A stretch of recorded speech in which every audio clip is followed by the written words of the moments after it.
Hello students, today's topic is 7 dimensions. You know we have two types of physical quantities, fundamental quantities and derived quantities.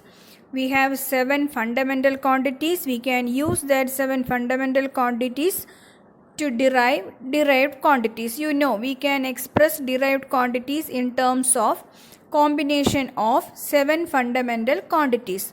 Then these 7 fundamental quantities we can express them in the form of dimensions. Okay, that means we can denote them in square brackets, that only known as dimensions. We have 7 fundamental quantities, that's why we can say 7 dimensions we have. First one, length, you know. So how to denote the dimension of length? In square bracket you have to write capital L.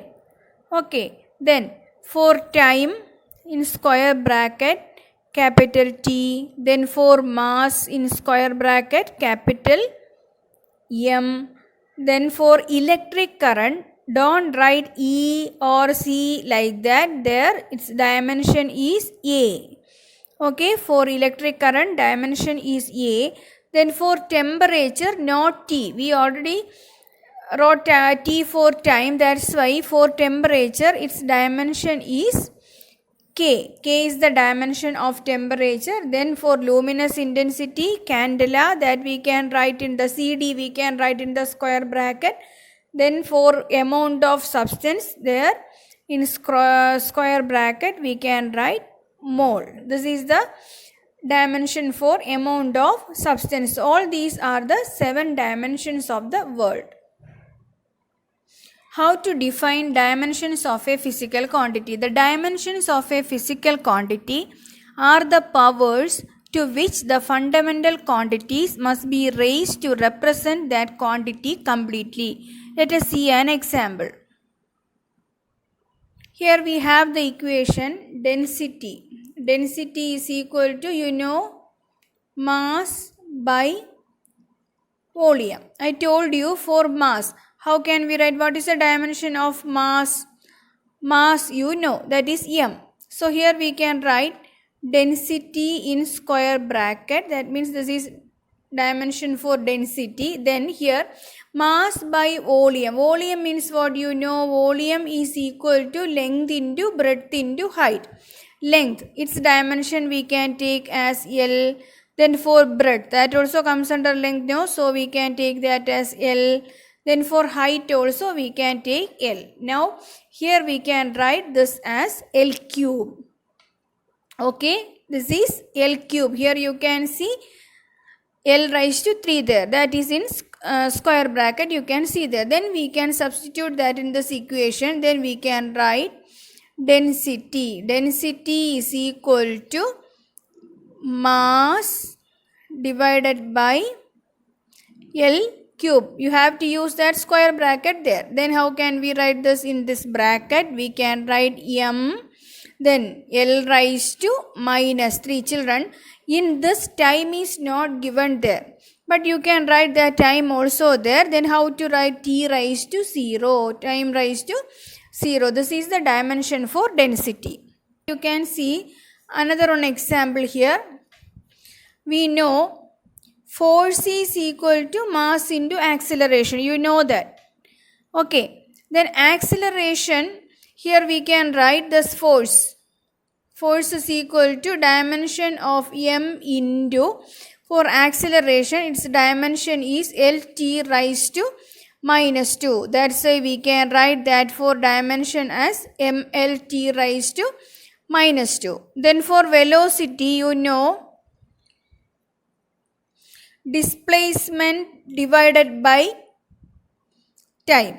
Okay, displacement divided by time means displacement we can write L there, then divided by time. Then we can write this as L T raised to minus 1. Then how can we write this velocity there?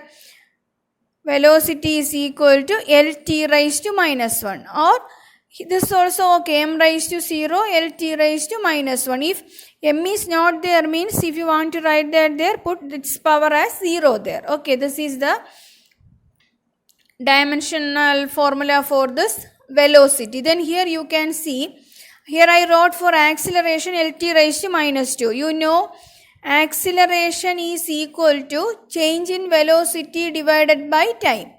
Now we have for velocity Lt raised to minus 1. Then divided by time, that is equal to L t raised to minus 2. That's why here I put that L t raised to minus 2. ml t raised to minus 2 is the dimensional formula for this force. Okay.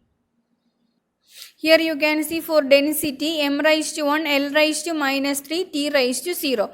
Here we can say the dimensions of density are 1 in mass. Power we have to take 1 in mass, minus 3 in length, and here t raised to 0, so 0 in time. Then what for velocity? 0 in mass. M is not there, m raised to 0 there. So here L, 1 in length and minus 1 in time. Then dimensions for force we can say 1 in mass, 1 in length, minus 2 in time. Okay. Here you can see density is expressed in its dimensions. Okay, so m raised to 1, L raised to minus 3, t raised to 0. This is known as dimensional equation. Okay, before that you have to know dimensional formula. Here this one, RHS you can see, m raised to 1, L raised to minus 3, t raised to 0. This is dimensional formula for density. Okay, here Lt raised to minus 1, that is dimensional formula for velocity. mlt raised to minus 2, dimensional formula for force.